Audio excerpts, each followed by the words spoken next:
This is Satoshi Tajiri, the creator of Pokemon, which saw its first games, Pokemon Red and Green, released in Japan for the Game Boy in 1996. But our story starts much earlier than that. The inspiration for Pokemon first came from Tajiri's love for catching bugs as a child, and as he grew older and started to develop a passion for video games, he wanted to make a game of his own that resembled his experiences exploring around outside and catching bugs. Growing up, Tajiri was always interested in games, especially arcade games, which were very popular in Japan during the late 70s and early 80s. He loved games so much that in 1981 he started his own gaming magazine called GameFreak with a space between the two words. A rather humbling beginning for what would become the studio behind one of the biggest media franchises in the world. This is where our story truly begins, and this is the history of Pokemon.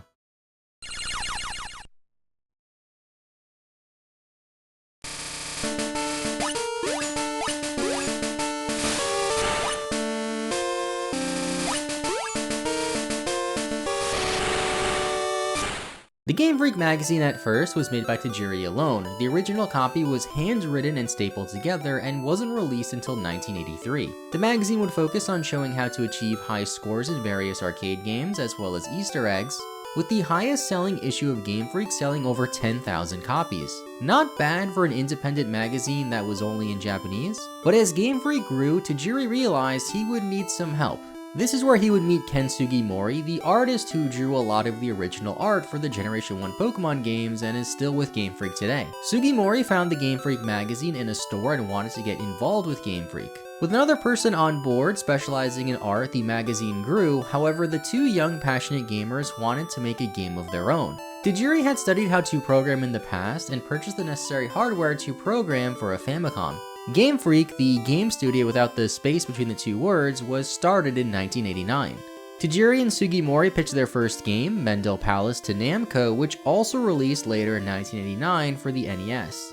By this time, GameFreak had other employees to help with the game, like Junichi Masuda, who composed the game's music for Mendel Palace, and went on to compose the music for Pokemon as well. Mendel Palace was popular enough to see a Western release outside of Japan, but it wasn't exactly a smash hit. GameFreak was still a pretty small company, but in 1989, the release of the Game Boy changed everything. Tajiri was amazed by the Game Boy, not only because of RPG games like the Final Fantasy Legend, which was one of his favorites at the time, but also because of the link cable functionality that the Game Boy offered, which allowed players to connect up with other players. This was a pretty new and exciting concept at the time and made Tajiri recall his experiences collecting bugs as a child in the wild. He wanted to revisit that idea he had about making a game about collecting creatures akin to his childhood memories, but also incorporate RPG elements from games like the Final Fantasy Legend, while also incorporating the link cable to allow players to trade rare monsters or valuable items with one another. No other Game Boy game at the time used the link cable quite like this, as it was mainly used for games like Tetris to battle against friends and compare high scores rather than to aid each other in your games. So in 1990, Tajiri scheduled a meeting with Nintendo to pitch the idea for his monster collecting and trading game called Capsule Monsters. You may be wondering, the span between this initial pitch in 1990 and Pokemon Red and Green's release in 1996 is a pretty long gap.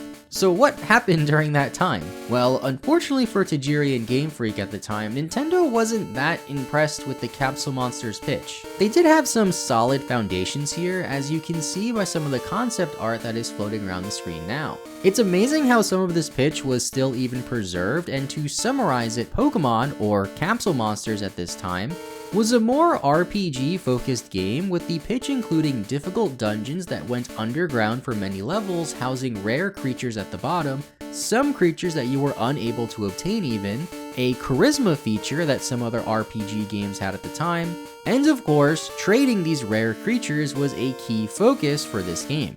At the time, the monsters just had a generic name like Green Dragon or Firefly. However, the name Capsule Monsters was chosen because these creatures would be housed in capsules like you would see in a Gashapon machine, then called upon whenever they were needed. This is still similar to the Pokeballs we would see in the final release of Pokemon. One of the coolest pieces of concept art that they had at this time was a map of the original Capsule Monsters world. It's nearly identical to the final map of Kanto, But in the final map, some routes were broken up into smaller routes, and the road leading into Fuchsia City came from the north as opposed to the west.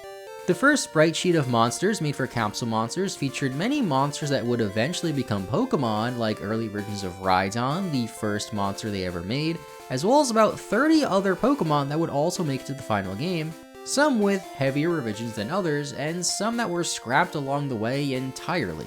A lot of these early designs were influenced by various monsters, dinosaurs, and kaijus. It was also planned for there to be 200 creatures in the final game as outlined by their pitch. At this time, they took a more scary monster approach akin to other RPG games in the late 80s. Unfortunately for Game Freak though, Nintendo wasn't that impressed with their pitch. They didn't fully grasp the concept except for Shigeru Miyamoto, who was interested in the idea. Miyamoto's interest alone was enough for Nintendo to support the idea, but not enough for them to completely commit to the game just yet. Miyamoto began to mentor Tajiri and other Game Freak employees as they began to work on Capsule Monsters, but since Game Freak still had to make money to produce this game, and of course pay their employees, they would work on other projects besides Capsule Monsters between 1990 and 1996. In a 2018 interview with Junichi Masuda, he stated, "It wasn't always smooth development. It took about 6 years for the entire development of the original Red and Green games. We were able to get by doing other projects for different companies along the way to make ends meet, while also on the side, people who wanted to work on Pokemon within their means in the time they had from these other projects to implement interesting ideas that they had and really put in all of their, I guess, really just creative energy into Pokemon." Masuda was also quoted in a later interview with Game Informer stating, "With Pokemon, we were just kind of making it ourselves at first, and we did present the game concept to Nintendo and they said, 'Oh, okay, good luck. As long as you guys have money, keep working on it.'" Which shows that Nintendo was kind of interested in the idea of Capsule Monsters, but not enough to fully fund it themselves or even seem to care if the project ended up being scrapped entirely. Some other games that Tajiri and Game Freak worked on during this period though were Yoshi for the NES, Pulseman for the Sega Genesis, and the Japanese exclusive Mario and Wario games, to name a few. Similar to Mendel Palace, none of these were exactly smash hits, but they were successful enough to keep Game Freak afloat for at least a few more years. Early on, they also decided to change the name of Capsule Monsters to Pocket Monsters to avoid confusion with Capsule Kaiju, a very popular monster/alien fighting series in Japan in the late 80s and early 90s. Pocket Monsters would go on to be the final name for the game, as internationally those two words would just be combined to form Pokemon. Shortly after Game Freak's initial pitch to Nintendo, Miyamoto suggested that they release 2 versions of Pokemon, each with exclusive creatures to promote trading even more. This would force people to interact with other players that had the opposite versions to complete their Pokédex, something that Tajiri outlined in his initial pitch to Nintendo, or to just buy both copies of the game to complete the Pokédex on their own. Catching them all wasn't really a huge focus super early on in development, as Pokemon was still meant to be a more traditional RPG like Final Fantasy, but it slowly evolved into a simpler RPG with catching them all being the key focus and even the slogan for early Pokemon. This brings us to early 1992, with Yoshi for the NES being released for a few months now and exceeding their expectations in terms of sales. This allowed Game Freak to pour more resources into Pokemon and gain more trust from Nintendo, where they would focus on perfecting the trading feature, Pokemon types, and developing more Pokemon.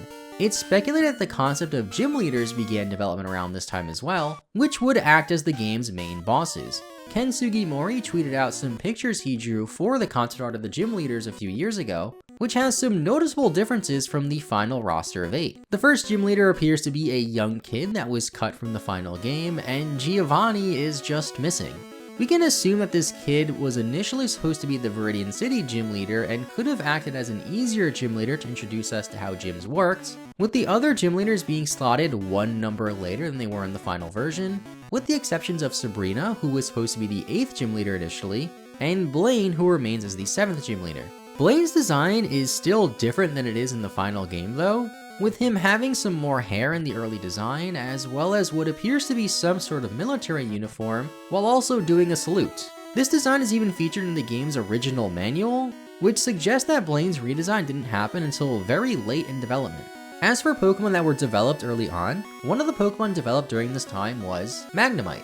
In an interview with Ken Sugimori, when asked about inorganic objects being Pokemon, he said, "I suppose the first example of using an inorganic object for a Pokemon's motif must have been Magnemite in Pokemon Red and Pokemon Green.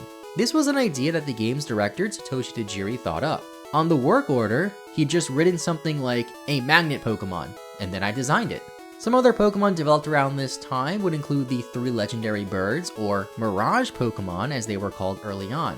In the initial pitch to Nintendo, Game Freak floated around the idea of some creatures being unobtainable throughout the game, but that idea slowly dissolved as collecting them all became more of a focus leading into 1993, and were most likely reworked into legendary Pokemon. According to the Helix Chamber, it was reported that production of Pokemon was put on hold for most of 1993. This could have been because of the game's shift in design, causing them to rethink where they wanted to take the game, and because of some of Game Freak's other projects that had stricter deadlines.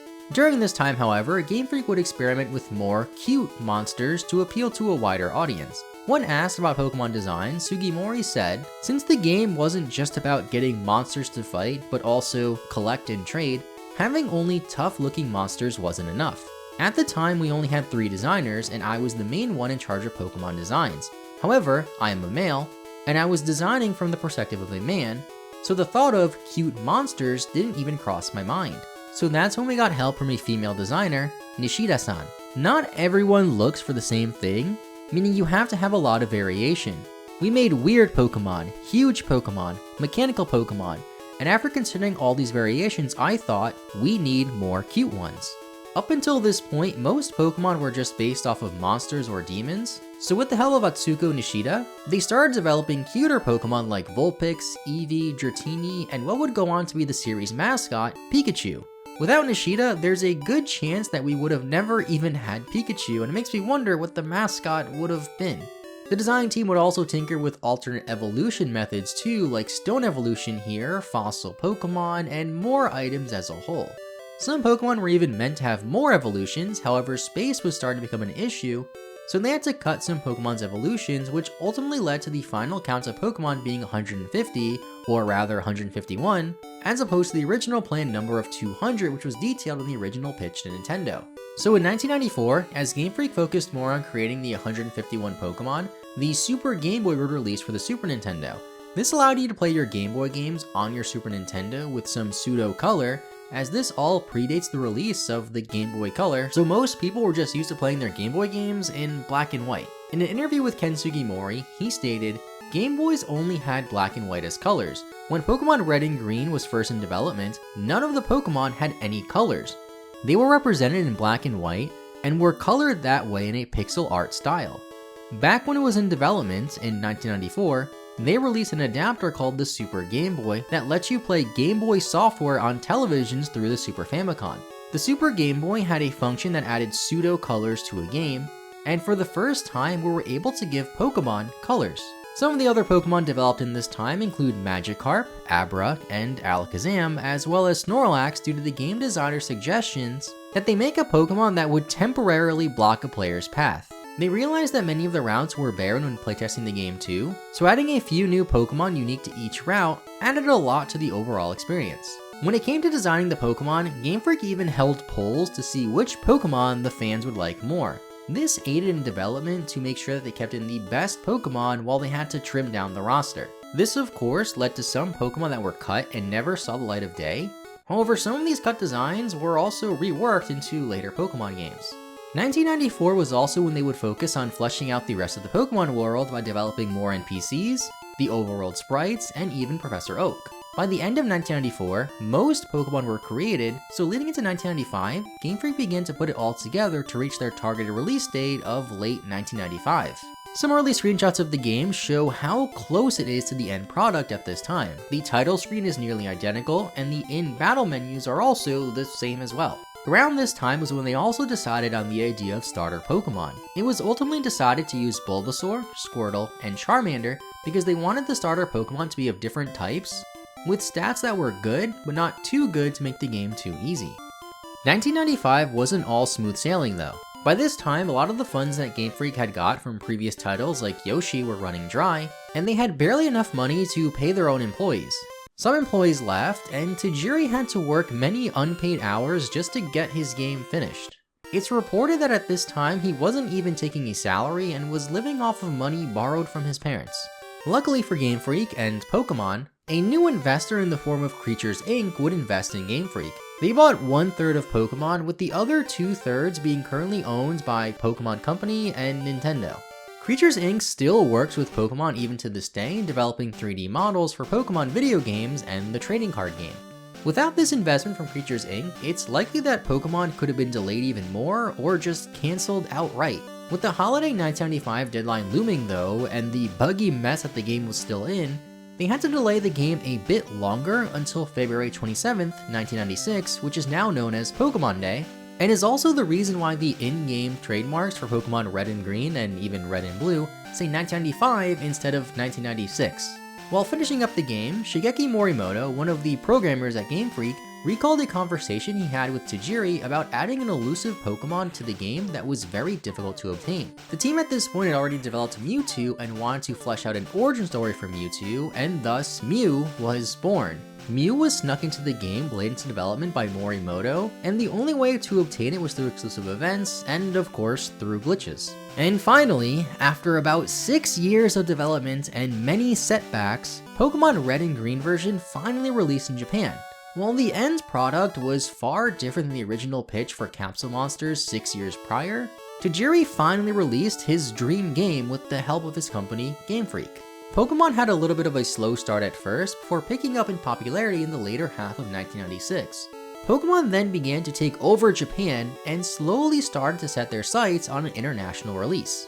And that was the history of Pokemon Red and Blue. Well, sort of, as it's really Red and Green, but you get the point. I want to give a huge shout out to the Helix Chamber and the Cutting Room Floor for providing a lot of the information in this video, which will both be linked in the description along with all of the other resources that I use for this video. If you want to see a follow-up on this video discussing what happened after the release of Pokemon Red and Green in Japan, going more in depth on the Japanese release of Pokemon Blue as well as the Western releases of Pokemon Red and Blue, let me know in the comments down below and I might be able to make a sequel to this video, but just know that these videos take a very long time to make. With all that out of the way, thank you so much for watching, have a great rest of your day, and bye bye.